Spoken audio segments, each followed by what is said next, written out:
Bonjour à tous, c'est Martin Rémy, j'espère que vous allez bien, vous êtes sur Simple, Logique, Explicable.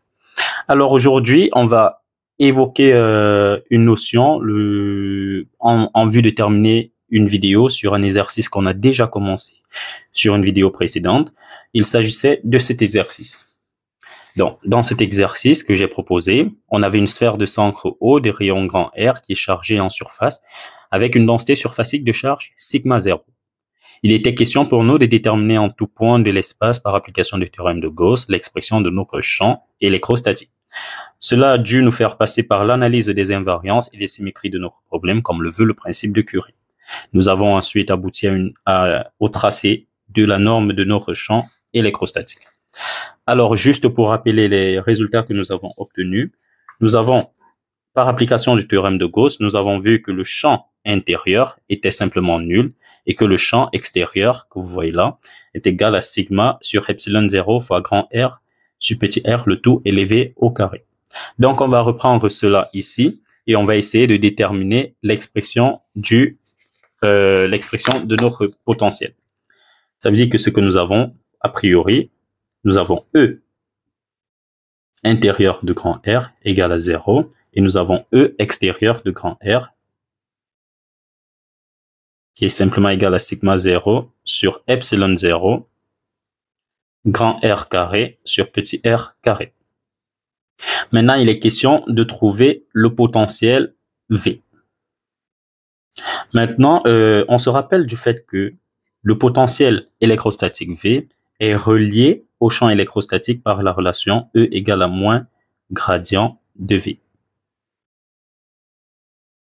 Or, E ne dépend que de R, ce qui veut dire automatiquement que V ne va dépendre également que de R. Autrement dit, ER sera égal à moins dV sur dr porté par ER. Bon, ER porté par ER, bien sûr. Donc, du coup, lorsqu'on va projeter suivant ER, on aura ER qui sera égal à moins dV sur dr. Ce qui veut dire encore que dV est encore égal à quoi? Moins ER fois dr. Par intégration maintenant, on aura notre potentiel qui sera simplement égal à moins l'intégrale de ER dr. Maintenant, vu que nous avons E intérieur et E extérieur, on va également trouver un potentiel correspondant à intérieur. On sait que pour le domaine intérieur, à l'intérieur, bien sûr, l'intérieur correspondait au domaine, désolé si ça flotte toujours, l'intérieur correspondait au domaine R inférieur à grand R. Et l'extérieur, tout simplement, R supérieur à grand R. Donc, j'espère que ça va plus trop flotter. OK, donc là, je suis là. Maintenant, on va quitter de cette expression. Je sais pas pourquoi ça flotte là. On va quitter de ceci. Très bien. On va quitter de ceci maintenant pour avoir l'expression de notre potentiel. Alors, V intérieur également sera tout simplement moins l'intégrale de E intérieur de R dr. Vu que je suis à l'intérieur de ma sphère, dont R varie de 0 à grand R tout simplement, ou du moins, je vais juste trouver une expression qui dépend de V intérieur. Ça veut dire que V intérieur, qui dépend juste de R. Ce qui veut dire en fait que par intégration, je sais que E intérieur est nul.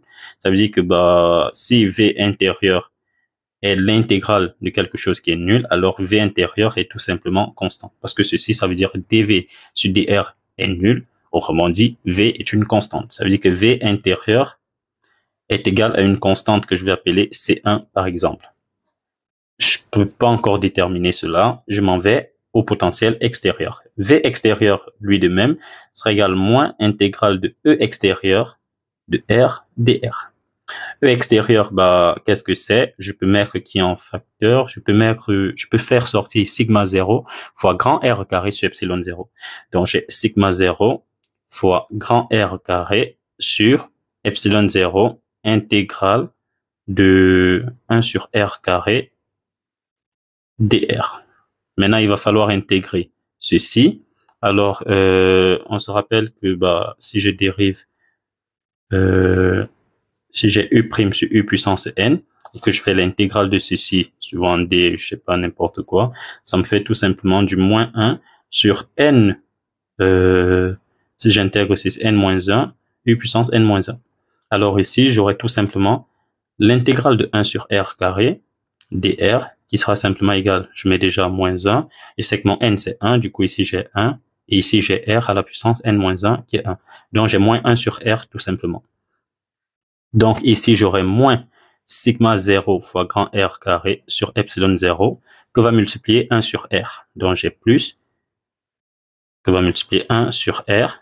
Et là j'ai ma constante d'intégration C2. Donc voilà l'expression de V extérieur et voilà l'expression de V intérieur. Maintenant le potentiel contrairement au champ a une propriété de continuité. Ça veut dire que à la traversée de ma surface grand R, le potentiel doit être le même. Ça veut dire que V intérieur et V extérieur doivent avoir la même expression lorsqu'on se situe en R égale grand R. Autrement dit, bon, je sais pas si j'ai un papier format, ouais, j'ai un papier là. Ça veut dire qu'en fait, V intérieur par continuité, V intérieur pour R égale à grand R sera exactement égal à V extérieur pour R égale grand R. Ça, c'est une condition que nous avons. Bon, vu que notre distribution est également finie, on va dire que bon, si on a notre distribution là, alors forcément, un corps qui est situé à l'infini ne va pas, comment dire, ne va pas concevoir les effets électrostatiques générés par cette distribution. Autrement dit, le potentiel le potentiel électrostatique généré par cette distribution va voir ses effets s'annuler à l'infini. Autrement dit, limite de V lorsque R tend vers l'infini. Or, on sait que lorsque R tend vers l'infini, on a affaire à V extérieur parce que c'est le cas où R est supérieur à grand R. Donc, j'aurai limite de V extérieur lorsque R tend vers l'infini qui sera simplement égal à 0. Et à partir de ces deux conditions, je peux déterminer mes deux constantes d'intégration C1 et C2. Je peux commencer rapidement par C2 parce que ce sera plus simple. Donc, si je prends limite de V extérieur lorsque R tend vers l'infini, j'aurai limite lorsque R tend vers l'infini de V extérieur, qui sera simplement égal lorsque R tend vers l'infini, ceci s'annule. Du coup, je reste avec ma constante C2. Or, on me dit, d'après ceci, vu que le potentiel voit ses effets s'annuler à l'infini, donc C2 est simplement nul. Donc, j'ai déjà une expression de V extérieur de R qui sera simplement égal à sigma 0 grand R carré sur epsilon 0 fois petit r. Voilà l'expression de mon potentiel.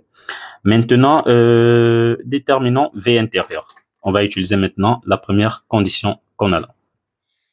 V intérieur, lorsque R égale à grand R, égale à V extérieur, lorsque R égale grand R. V intérieur étant une constante, d'après ce qu'on a vu là, c'est C1, ça veut dire que lorsque R sera égal à grand R, on aura toujours notre constante C1. Et ici, je prends V extérieur que je viens de déterminer. Je vais simplement remplacer petit r par grand R. Je vais voir qu'il y a un R qui se simplifie. J'aurai donc sigma 0 grand R sur epsilon 0. Voilà ce que j'ai. Et ceci me permet d'avoir l'expression de C1 et donc de déduire V intérieur qui est égal à C1 qui sera simplement sigma 0 grand R sur epsilon 0. Donc, j'ai V intérieur qui est constant. Le potentiel est constant à l'intérieur. Pourtant, le champ, il est nul, quelque chose de logique. Et l'expression du potentiel à l'extérieur est comme vous le voyez là. Maintenant, si j'essaye de déterminer à quoi va correspondre le tracé de VR, ça veut dire que là, j'ai mon potentiel V et là, j'ai R. Ma zone de discontinuité, c'est en grand R. Bon, pas de discontinuité, on va dire, mais de continuité normalement, parce que nous sommes avec le potentiel. Donc, en R, mon potentiel doit être le même. V intérieur égale à ceci, c'est une constante. Donc, si on suppose sigma 0 positif, grand R positif, ceci positif, alors on est quelque part là. On se fixe un truc sigma 0 grand R sur epsilon 0. Donc, c'est la même valeur jusqu'à ce que j'atteigne grand R. Là, ça veut dire que j'ai une valeur constante de mon potentiel à l'intérieur jusqu'à ce que je vienne à la surface de grand R. Maintenant, à partir d'ici, qu'est-ce que j'ai? j'ai des effets de mon potentiel qui s'annulent à l'infini. Ça veut dire que là, ceci va tendre vers 0, j'aurai une décroissance vers 0 lorsque R va tendre vers l'infini. Ça veut dire que j'aurai à peu près un truc comme ceci. Et là, je pars toujours de là parce que V extérieur, donc ça, c'est bien l'extérieur. Et ici, c'est bien l'intérieur. V intérieur et V extérieur ont la même valeur en R égale grand R. Et ici, j'ai une décroissance qui va s'annuler simplement lorsque R tendra vers l'infini. Donc, j'aurai un truc comme ceci qui va s'annuler tout simplement là. Et mon exercice est résolu. Donc là, je suis quitté de l'expression du potentiel du champ intérieur et extérieur que j'avais. J'ai utilisé ce que je sais, la relation que je connais entre E et V. À partir de là, vu que E ne dépendait que de R, alors V ne dépend que de R également. J'ai intégré mes relations sans tenir compte des bornes d'intégration, mais juste des constantes d'intégration, parce que je vais les déterminer en utilisant ces deux conditions qui sont essentielles. Donc, première condition, deuxième condition. Le potentiel voit ses effets s'annuler à l'infini, quelque chose qui est normal. Si je suis infiniment éloigné de ma source, je ne vais pas ressentir les effets créés par cette source. Et ici, la continuité, ça c'est la continuité de notre potentiel. Donc, contrairement au champ où on a vu que c'était discontinu, parce qu'il y avait un saut en R égale grand R. Donc ça, c'est la continuité de V. V intérieur et V extérieur doivent avoir la même valeur lorsque petit r est égal à grand R.